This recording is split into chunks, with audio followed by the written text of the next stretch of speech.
하나님 말씀 봅니다. 마태복음 14장 1절에서 12절까지입니다. 한 절씩 교독해서 보고 읽고 듣도록 하겠습니다. 제가 먼저 1절을 봉독합니다. 그때에 분봉왕 헤롯이 예수의 소문을 듣고 그 신하들에게 이르되 이는 세례 요한이라. 그가 죽은 자 가운데서 살아났으니 그러므로 이런 능력이 그 속에서 역사하는도다 하더라.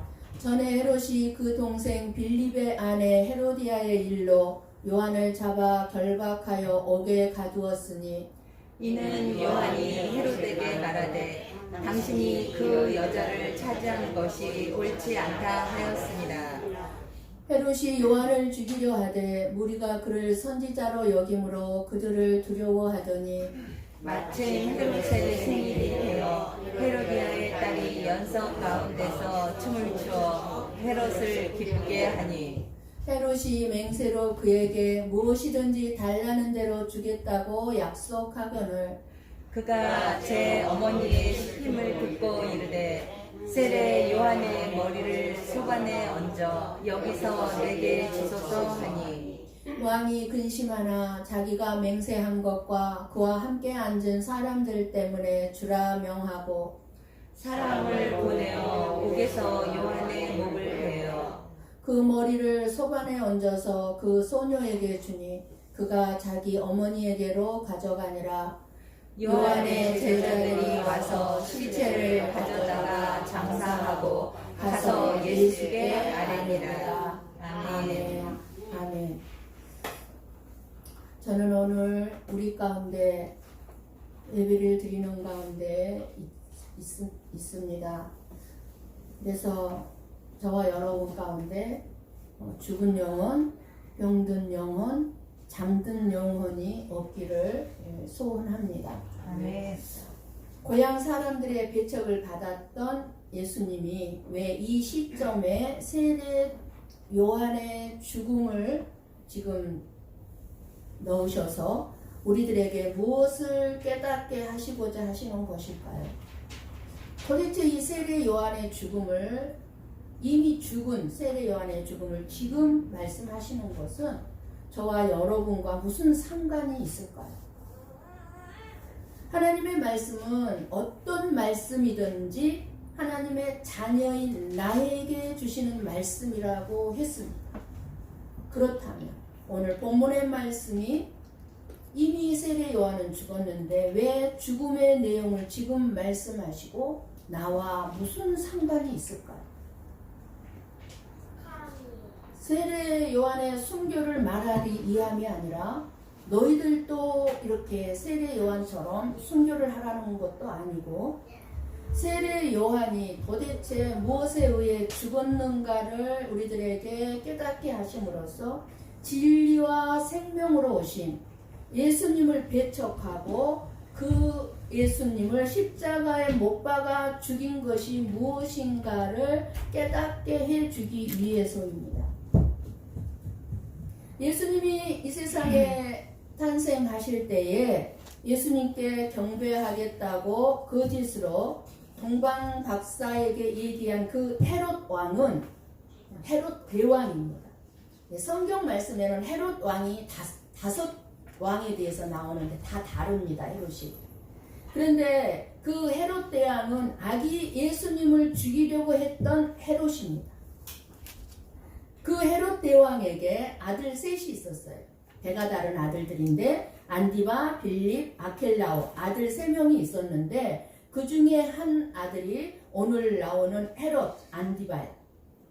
이 헤롯 안디바는 갈릴리 지방을 담당하고 있었던 분봉왕입니다. 그러니까 분봉왕이란 헤롯 대왕이 죽고 아들 셋에게 땅을 똑같이 세 등분해서 이렇게 분배해서 통치를 하게 했습니다. 그래서 분봉왕이라고 합니다. 그 헤롯 이 안디바는 예수 그리스도에 대한 소문을 들었어요.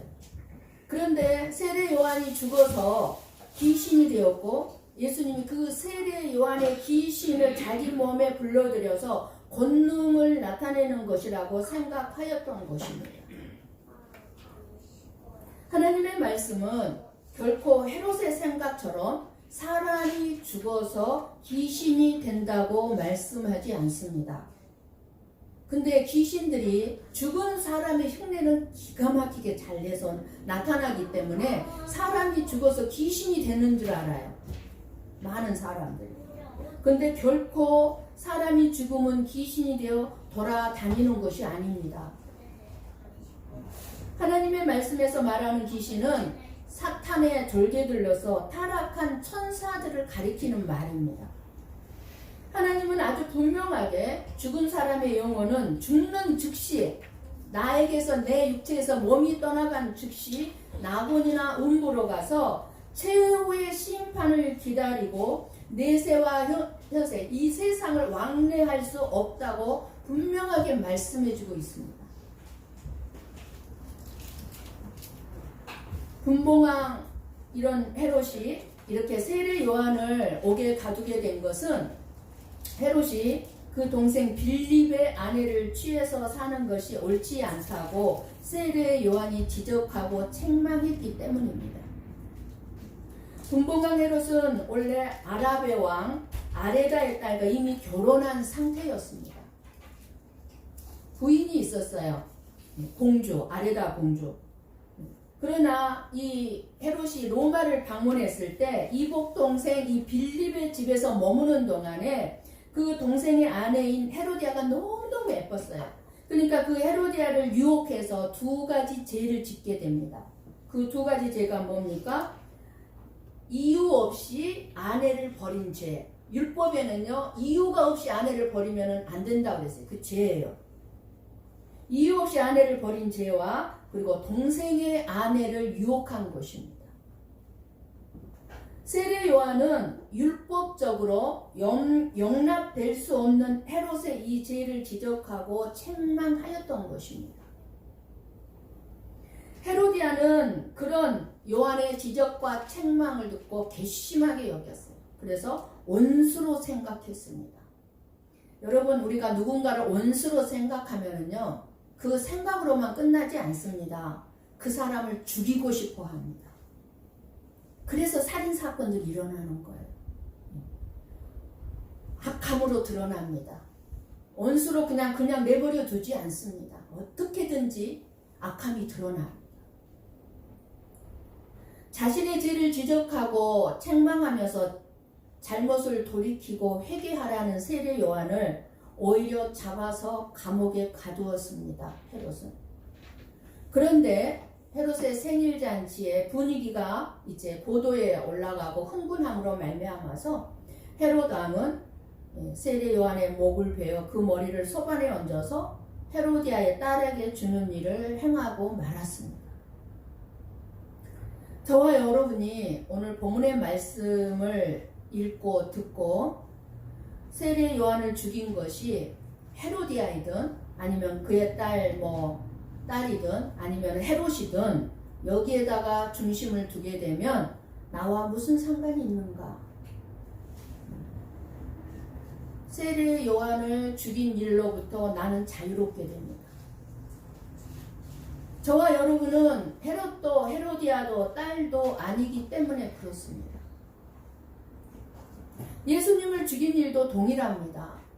예수님을 죽인 것을 유대인들인 바리새인이나 제사장들, 로마 병정이 아니면 그리고 빌라도에게 중점을 주게 된다면 역시 우리는 예수님을 죽인 일로부터 자유롭게 됩니다. 우리는 어쨌든지 과거 예수님을 죽인 그 현장에 없었기 때문입니다. 나는 그 자리에 없었는데, 나는 그때 없었는데, 그래서 우리가 십자가의 은혜를 말하면서도 내가 예수님을 죽인 자라는 고백을 할 수 없게 되는 것입니다. 내가 언제 어떻게 예수님을 죽였냐, 내가 언제 세례 요한을 죽였냐, 이렇게 나올 수밖에 없는 것입니다. 분봉왕 헤롯의 잘못을 지적하고 책망하다가 목베임으로 죽임을 당한 세례 요한이 선지자로서 의롭게 죽었다는 것을 세례 요한을 죽인 헤롯도 알고 있었습니다. 헤롯이 이처럼 예수 그리스도를 죽은 자 가운데서 다시 살아난 세례 요한이라고 생각했던 이유는 헤롯이 세례 요한을 죽인 일에 대해서 커다란 죄책감을 느끼고 있었다는 것을 알 수가 있습니다. 자신이 반드시 하나님께 심판을 받게 될 것이라고 생각하고 있었기 때문에 큰 권능을 행하시는 예수님의 소문을 듣게 되니까 자신의 죄를 심판하기 위해서 다시 살아난 세례 요한이라고 생각하게 되었던 것입니다. 그러나 헤롯은 이처럼 커다란 죄의식과 심판에 대한 두려움을 느끼고 있었음에도 불구하고 자신의 죄를 회개하지는 않았습니다. 분봉한 헤롯은 단지 두려워만 하고 죄악에서 떠나려 하지 않았던 것입니다. 이처럼 악인은 심판을 두려워하면서도 회개하지는 않습니다. 그래서 결국 하나님의 심판을 피하지 못하고 멸망하게 되는 것입니다. 지난주에 집사님 두 분이 저에게 이런 말을 해요. 오늘 말씀 꼭 나 들으라고 하신 말씀이었어요. 하시는데 저는 그 말을 들으면서 하나님께 너무 감사했어요. 다른 사람의 잘못을 보는 것이 아니라 말씀을 통해서 자기 자신의 잘못을 본 것입니다. 그러니까 나에게 나 들으라고 하신 말씀이구나 그러고 들은 거예요. 오늘 저와 여러분이 이렇게 나에게 하시는 말씀으로 들을 수 있기를 축복합니다. 네. 그런데 대부분의 사람들이 자기 분수를 모르고 자기 죄를 모르고 자기 잘못을 모르는 사람일수록 의인인 척하고 잘난 척하고 어디에서나 무리를 일으킵니다. 설교를 통해서 양심의 가책을 느끼면 회개를 해야 하는데 저 말을 아마 누가 목사님에게 고자질을 해서 목사님이 저걸 알았지 그렇게 생각하면서 자기의 잘못을 깨닫지를 못합니다. 누가 목사님한테 고자질했을까? 이런 생각에만 빠집니다. 하나님 앞에 곰곰이 자기 자신을 돌아보는 그런 기회로 삼으실 수 있기를 저는 원합니다. 아멘. 나에게 조언을 해주고 충고를 해주고 나를 책망하는 말씀으로 들린다면 하나님이 나를 버리지 않았다는 정말 복을 받은 사람임을 확신하시기 바랍니다. 아멘. 주 안에서 사랑하는 성도 여러분, 하나님은 죄를 많이 지어서 악인이라고 말씀하지 않습니다. 너는 나쁜 연놈이구나 그러지 않습니다. 하나님이 말씀하시는 악인은 죄를 많이 지은 자가 아니라 예수님을 믿지 않는 사람입니다. 예수님을 믿지 않는 자는 우리가 보기에 아무리 선하게 살아도 악인입니다. 이 세상에서 죄를 짓지 않는 사람이 어디 있겠습니까? 다른 사람 험담 안 해본 사람 있습니까? 모든 사람이 죄를 범하였음에 의인이 없다고 하시는 것이 하나님의 말씀이고 또 우리들의 고백 아닙니까? 죄를 저지른 사람은 붙잡혀서 벌을 받지 않아도 늘 불안과 두려움 속에서 살아가게 됩니다. 지금 헤롯이 그런 거예요. 늘 불안과 두려움 속에서 살아가고 있는 것입니다. 다른 사람에게서 잘못을 발견했을 때 나도 그런 잘못을 가진 존재가 아닌가? 그런 허물이 있는 존재가 아닌가? 내 자신을 다른 사람의 잘못된 삶을 거울로 보면서 반성하고 돌아볼 줄 알아야 되는 것입니다. 그런데 반대로 뒤에서 쑥덕쑥덕하고 수근수근하고 비난하고 욕하고 저 인간 꼴 보기 싫어 교회 나오기 싫다면서 하나님을 떠난 사람도 많이 있습니다. 그런데 여러분 그 사람 보기 싫어서 천국은 안 가고 지옥에 갈 것입니까? 그것처럼 어리석은 사람이 없을 것입니다. 미련한 사람은 없을 것입니다. 서로 비난하고 서로 비난당하고 하나님 앞에 자기 자신을 세우면서 회개하지 않고 회개할 기회를 놓쳐버린 사람들이 너무나 많이 있습니다.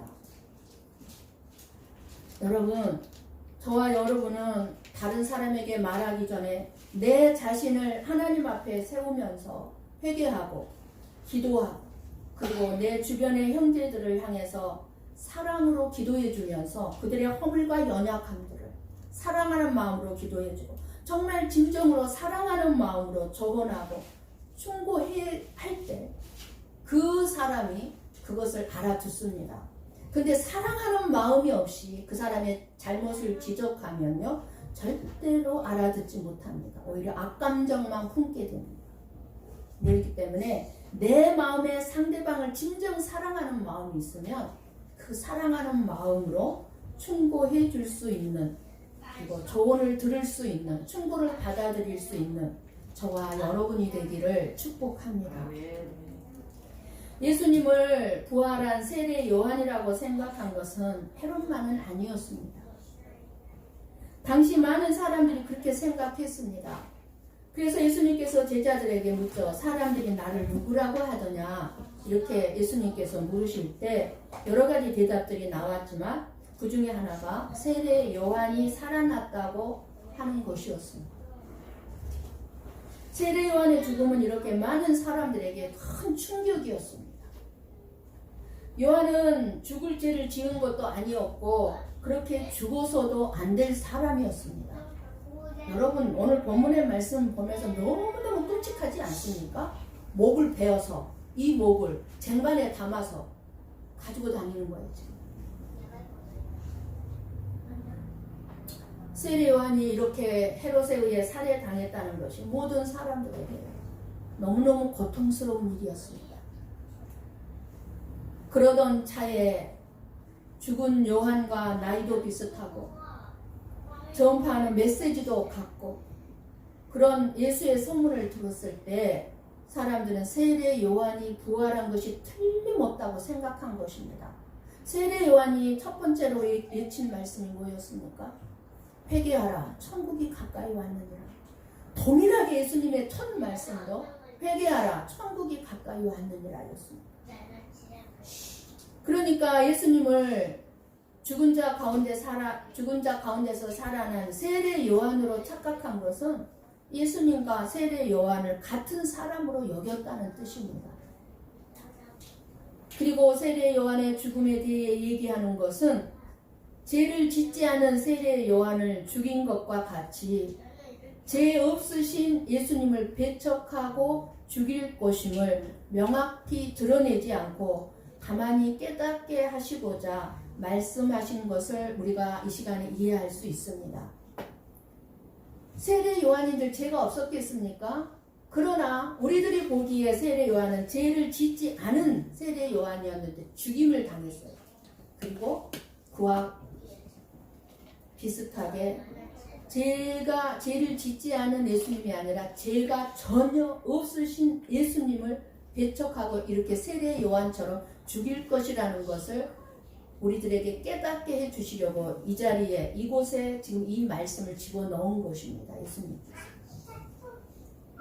그래서 세례 요한의 죽음은 예수님의 죽음도 얼마 남지 않았음을 명확하게 드러내지 않으면서 깨달을 자만 깨닫게 해주시고 있습니다.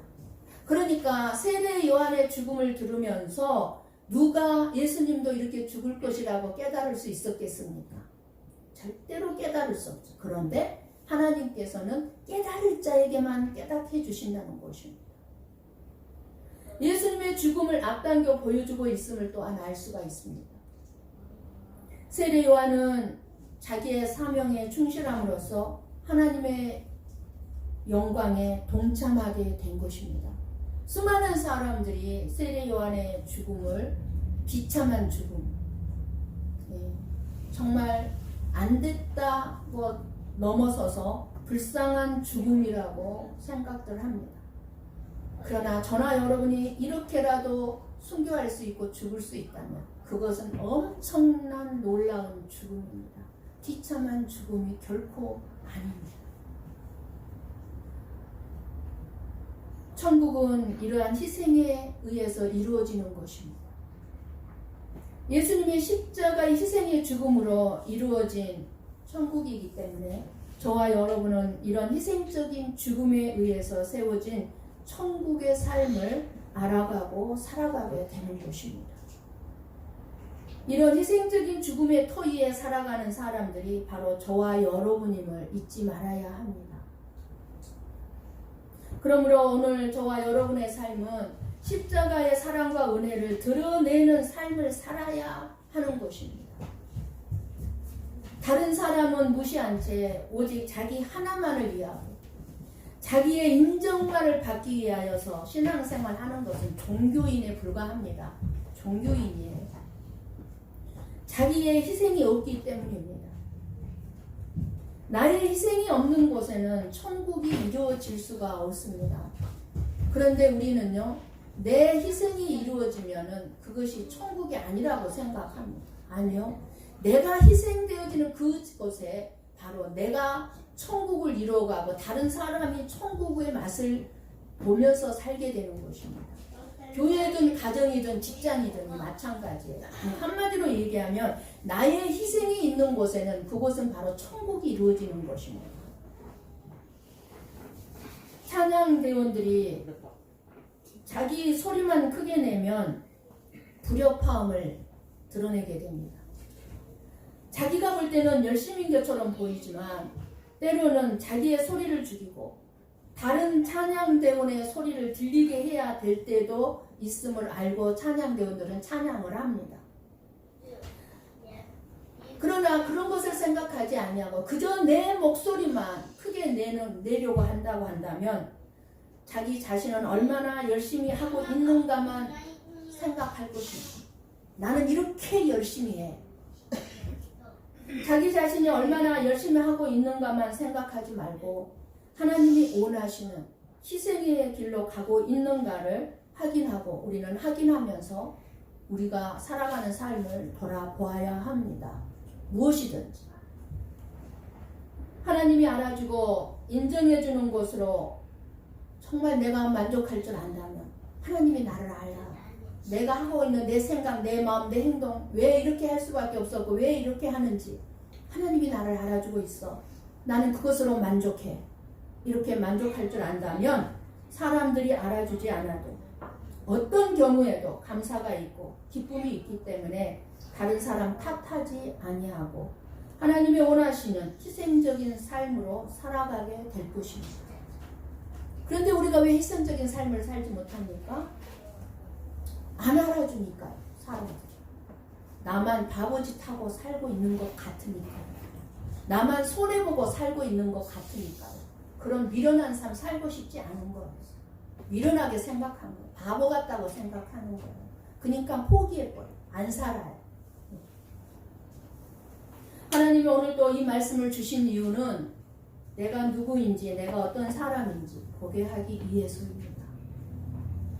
착한 일 몇 가지 해놓고 내 인생에 보람을 느낀다면서 스스로 뿌듯해하는 우리에게 하나님은 이 시간에도 우리에게 말씀으로 다가오셔서 세례 요한을 죽이고 예수님을 죽인 자가 바로 나라는 것을 보게 하십니다. 여러분, 자기 자존심을 버리고 살 자신이 있습니까? 내 자신을 버리고 살 자신이 있습니까? 이것은 세상에서 우리가 날 때부터 죽는 순간까지 내가 아무리 40일 금식 기도를 하고 수없는 많은 금식 기도를 했다 할지라도 안 되는 일입니다. 이러한 저와 여러분이 예수님을 믿는다고요? 십자가의 희생적인 삶을 살아간다고요? 있을 수 없는 일입니다. 그러나 하나님이 저와 여러분을 하나님의 자녀로 삼으셨다면, 그리고 저와 여러분이 진정 하나님의 자녀라면 그 하나님이 저와 여러분이 살아낼 수 있도록 하나님이 도와주신다는 사실입니다. 아멘. 내 힘이 아니라, 내 능력이 아니라, 내가 자랑할 수 없는, 하나님 내가 이렇게 희생했어요. 내가 이렇게 손해를 보고 살았어요. 이렇게 나를 자랑할 수 없는 하나님의 힘으로 살아낼 수 있도록 하나님이 도우신다는 사실입니다. 여러분, 오늘 본문의 5절의 말씀을 한번 봅니다. 같이 봅니다. 헤롯이 요한을 죽이려 하되 무리가 그를 선지자로 여김으로 그들을 두려워하더니. 아멘. 헤롯은 자신의 죄를 지적하고 책망한 세례 요한을 죽이려고 하였지만 그를 선지자로 여기는 무리들을 두려워하여서 죽이지 못하였다는 지금 5절의 말씀은 그 말씀이에요. 근데 결국에는 또 그 무리들이 두려워서 결국은 헤롯을 죽입니다. 여기서 우리는 세례 요한과 헤롯의 차이점을 발견할 수 있어야 합니다. 그것은 세례 요한은 하나님을 두려워했고 사람을 두려워하지 않는 사람이었지만 헤롯은 사람을 두려워하고 하나님을 두려워하지 않는 사람이었다는 것입니다. 두려워할 분을 두려워하지 않았다는 것입니다. 그리고 두려워하지 않아도 될 사람을 두려워했다는 것입니다. 세례 요한은 하나님을 두려워했기 때문에 그 막강한 권세를 가진 헤롯의 죄를 그냥 지나치지 않고 지적하고 책망을 하였습니다. 어떤 결론이 날 것 알면서도 하나님 앞에서 하나님이 전하시고 하나님이 원하시는 말씀이었기 때문에 전했던 것입니다. 반면에 헤롯은 하나님을 두려워하지 않았기 때문에 하나님의 사람 세례 요한을 감옥에 가둘 뿐만 아니라 죽이려고까지 하였으면서도 무리들의 데모가 또 두려워서 감히 세례 요한을 죽이지 못했다가 결국은 세례 요한을 죽이고 말았던 것입니다.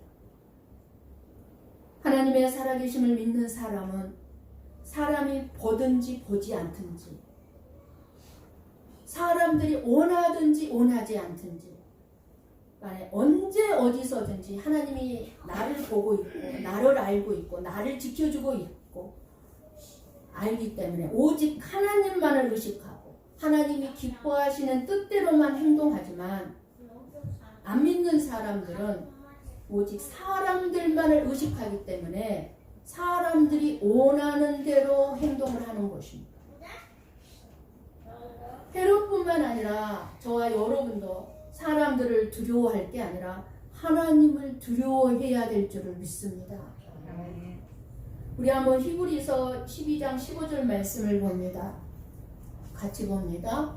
너희는 하나님의 은혜에 이르지 못하는 자가 없도록 하고 또 쓴 뿌리가 나서 괴롭게 하여 많은 사람이 이로 말미암아 더럽게 되지 않게 하며. 아멘. 여기서 15절에서 말씀 뭐냐, 하나님의 은혜에 이르지 못하는 자가 없도록 두려워하라는 말씀입니다. 우리들이 두려워해야 할 것이 무엇이냐, 내가 하나님의 은혜를 받지 못할까봐 두려워하라는 것입니다. 우리가 두려워할 것은 예수님을 안다고 하고 믿는다고 하지만 은혜에 이르지 못하는 사람은 즉 영원한 하나님의 나라에 들어가지 못하는 자가 될까봐 두려워하라는 것입니다. 이 땅에 살면서 내가 잘 먹고 잘 사느냐 못 살고 가난하게 사느냐를 두려워할 것이 아니라 내가 하나님의 나라에 들어가지 못하는 자가 되면 어떡하지? 이것을 두려워하라는 거예요. 우리는 하나님만을 두려워할 줄 알아야 합니다. 헤롯은 사람의 체면을 중요하게 생각하면서도 하나님의 심판을 두려워하지 아니했던 것입니다. 하나님은 행한 대로 갚아주시는 분이십니다. 행한 대로 우리가 받습니다. 행한 대로. 내가 다른 사람에 대해서 끊임없이 쑥쑥득하고 속은사근하고 비난하고 험담했다면 나 역시 그보다 몇 배로 뒤에서 나를 누군가가 험담하고 비난하고 썩은선하고 비판하고 험담한다는 사실을 알아야 합니다. 반드시. 그렇다면 누군가가 나를 그렇게 험담한다는 것을 안다면 내가 다른 사람 험담할 수 있겠습니까? 아니요. 못하지요. 못해요. 주 안에서 사랑하는 성도 여러분, 어렵고 알아주지 아니하고 여러분들이 어디에서 무슨 일을 하든 여러분의 희생이 있고 손해가 있고 바보 같은 삶이고 힘들다 할지라도 우리 하나님 아버지께서 다 알고 계십니다. 그 아버지가 갚아주십니다. 때가 되면 갚아주십니다. 힘써 더욱 선을 행하는 믿음의 사람으로 너 하나님의 사람이 될 수 있기를 원합니다. 아멘. 사람을 두려워하는 것이 아니라 하나님만을 두려워하면서 영적인 삶을 살아가는 중에 하나님의 나라의 빛나는 이름을 소유한 저와 여러분이 되어서 우리가 들을 말을 들을 수 있는 귀가 열리기를 저는 원합니다. 아멘. 역사의 기록에 의하면요, 그 후에 헤롯은 그 전처 자기가 버린 그 전처가 자기 나라로 자기 아버지의 나라로 도망갔죠. 가가지고 결국에는 그 아버지 왕이 결국은 이 헤롯을 쳤어요. 그래서 전쟁을 하다가 참패해서 이 헤롯이 도주했고 로마 황제의 진노를 사서 유배지에서 헤로디아와 함께 비참한 최후를 맞아 죽었다고 합니다. 또 헤롯 앞에서 춤을 추어 헤롯을 미혹했던 그 딸, 오늘 본문에는 이름이 안 나오지만 살로메입니다. 다른 성경 말씀에 나오죠. 살로메는 겨울에 얼음이를 걷다가 얼음이 꺼지는 바람에 날카로운 얼음 조각이 목을 찔려서 죽었다고 합니다.